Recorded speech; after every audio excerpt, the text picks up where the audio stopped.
Welcome back to another episode of Divine Journey 2. In the last episode, we set up our Empower station, as well as semi-automated lithium production.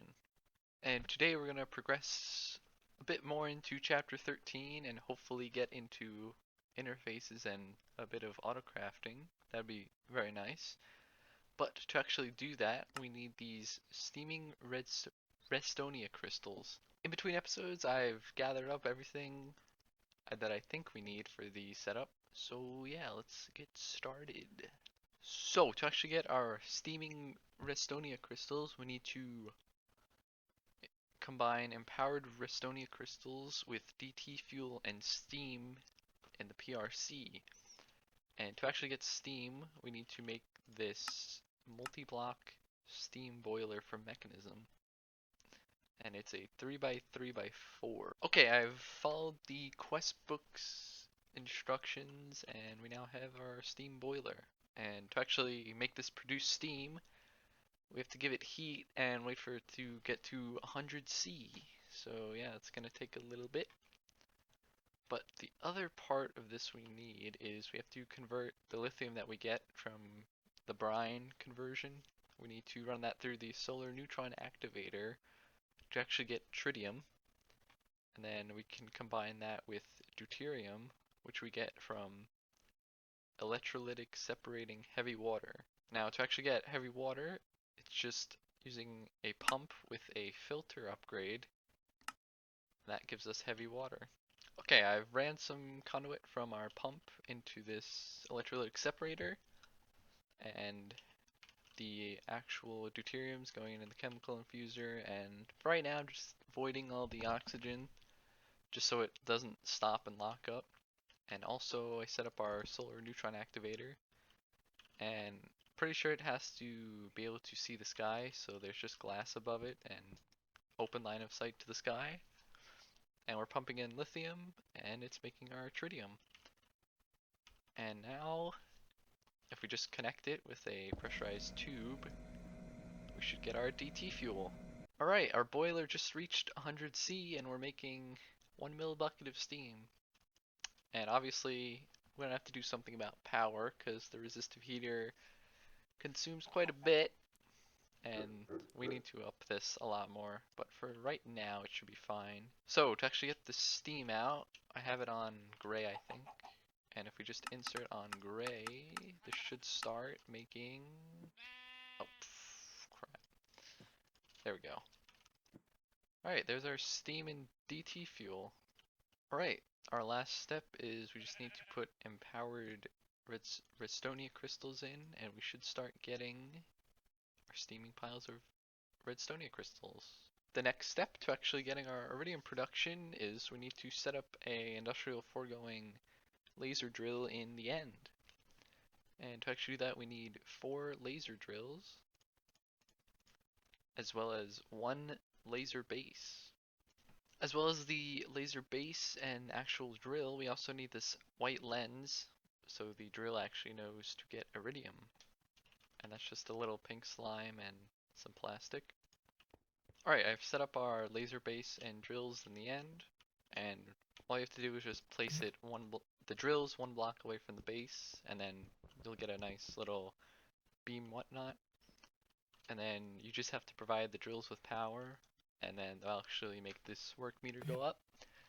And then the lenses just go in the first 6 slots, and eventually there should be output, but I don't think it's 100% chance for an ore every time.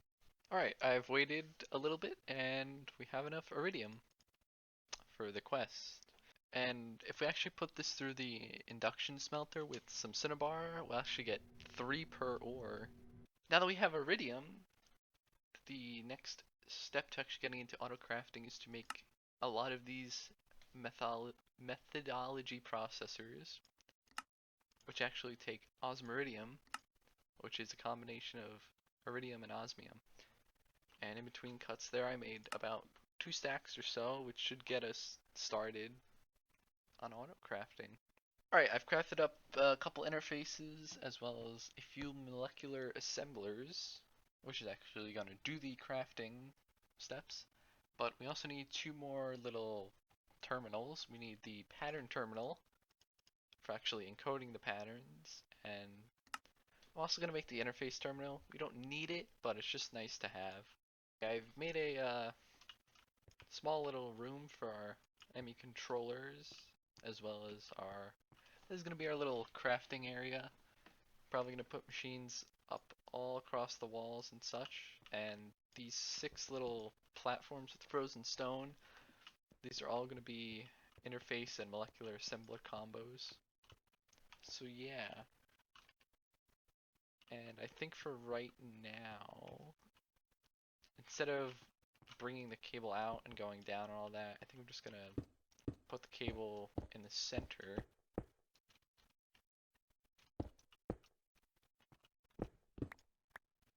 And I built this so I could just do a wall of interfaces and molecular assemblers going 8 blocks down. Obviously we can't fill it all right now because we're poor on resources.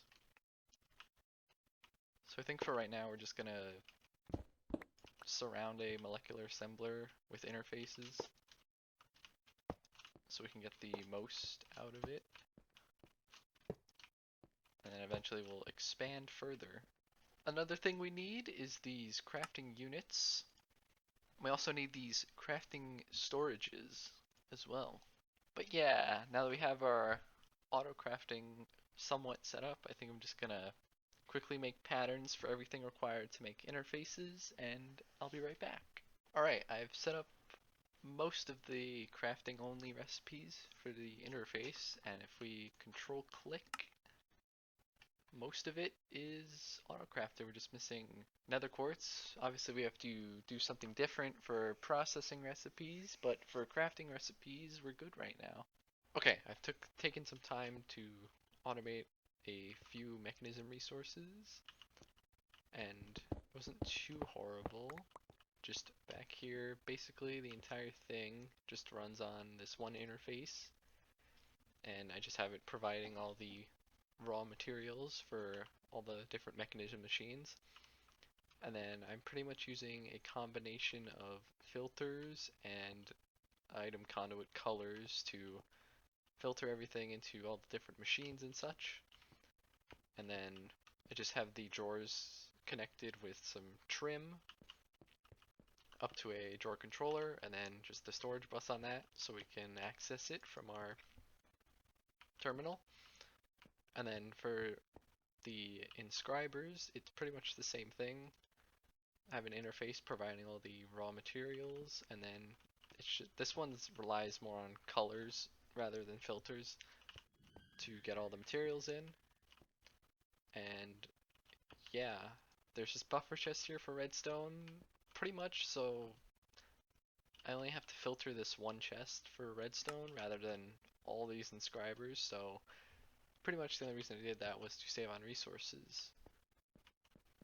But yeah, we have refined glowstone, refined obsidian, steel, basic control circuits, all 3 mechanism alloys, all 4 compressed versions of stuff. And we also have all the different AE processors that we currently have access to.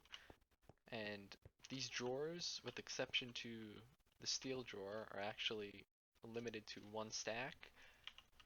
And that's because we don't have automated ore processing yet, so if I didn't limit this, then these drawers will just keep filling up, and eventually we'd run out of resources quite quickly. So I think the next thing we're going to work on is a little bit of ore processing. Alright, to actually move our raw ores from the deep dark to the overworld, we're actually going to use some dimensional transceivers, since that's all we have access to currently. So I've gathered up most of the materials to make 2, and it's a pretty big craft, so I also added some auto crafting patterns. But yeah, in a second here we should have our 2-dimensional transceivers. Alright, to actually make this work, we have to put 1 transceiver right above our builder, and on the items tab, all we have to do is give it a name, and then set it to send, Alright, it turns out you only have to power the one that's actually sending, and here's our ores. And it doesn't look like you have to power the receiving one, which is good. But yeah, I'm gonna make a little ore processing area and I'll come back. Okay, it's been a couple days since the last clip, and for right now, our ore processing is just an enriching factory into a smelting factory, and basically there's just a there's just the transceiver getting all the ores, going into a buffer chest, and then there's a trash can just avoiding some excess stuff that we don't need, like all the mine shaft stuff that the builder will pick up. And then that all just goes into a buffer drawer wall, and eventually over time it'll run through this enrichment factory and smelting factory into the final drawer wall. And then this pulverizer is mainly just for oil sand, so we get the bitumen and some of the tar. And we actually have 859 stacks of bitumen, so yeah. And also we have 157 stacks of tar, which is a lot. But yeah, this is just all the processed versions. They all have um, storage upgrades in them. Some of them have void, like the clay and the flint, and the dark stone. But yeah. Alright, now that we have some semblance of ore processing set up over there, I think it's time we start automating a few different alloys. And the first 8 we're going to do is dark ingots, dark steel, end steel, pulsating iron, energetic alloy, vibrant alloy, solarium, and energetic silver. We're going to supply this interface with all the stuff we need.